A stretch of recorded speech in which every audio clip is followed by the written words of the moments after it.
This is Jon Patrick at Worthing Leisure Centre on the 17th of March 2011 for the Comic Relief Night. I caught my grandmother sucking my granddad's cock the other night. I mean, I was shocked too. It should have been cremated along with the rest of him, you know. My granddad, he was a real card. He was great when he was alive. He loved the summer, he loved spring, he loved miniskirts.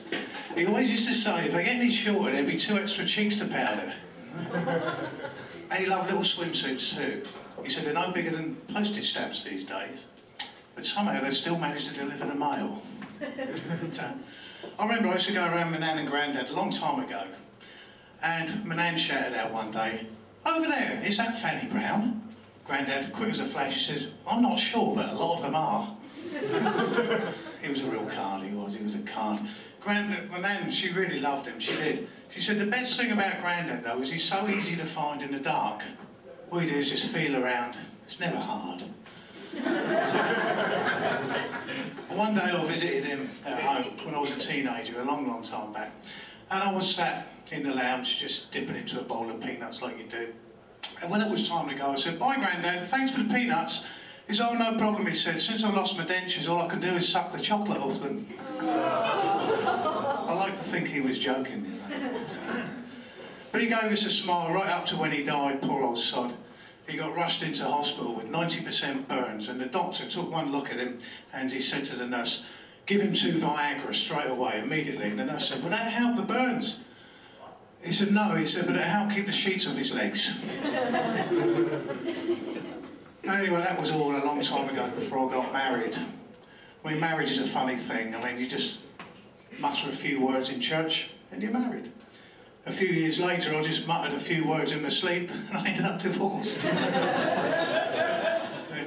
they say that divorce is the screwing you get for the screwing that you got. But my wife, she used to like me to talk to her when I made love. It's not as easy as it sounds. There's not always a bloody phone handy. But, well, she used to keep her eyes tightly closed on the odd occasion we did make love together. That bitch just hated seeing me enjoy myself.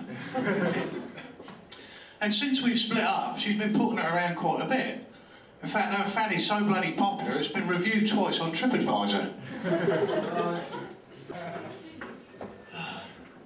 I got lucky the other day. I had sex with a girl, she had a terrible stutter. Luckily, I managed to finish before she would say no.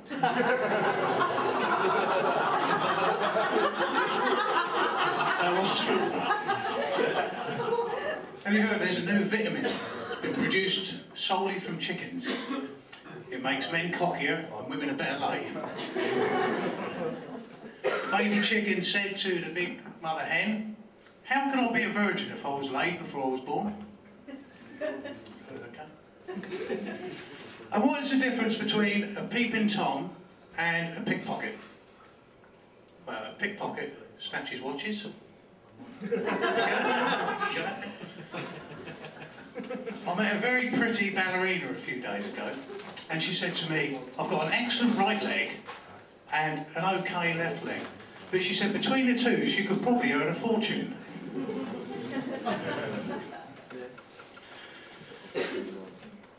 After that, I met a prostitute from London. I knew she was from London. As soon as she opened her mouth, the first thing she said was, "Mind the gap."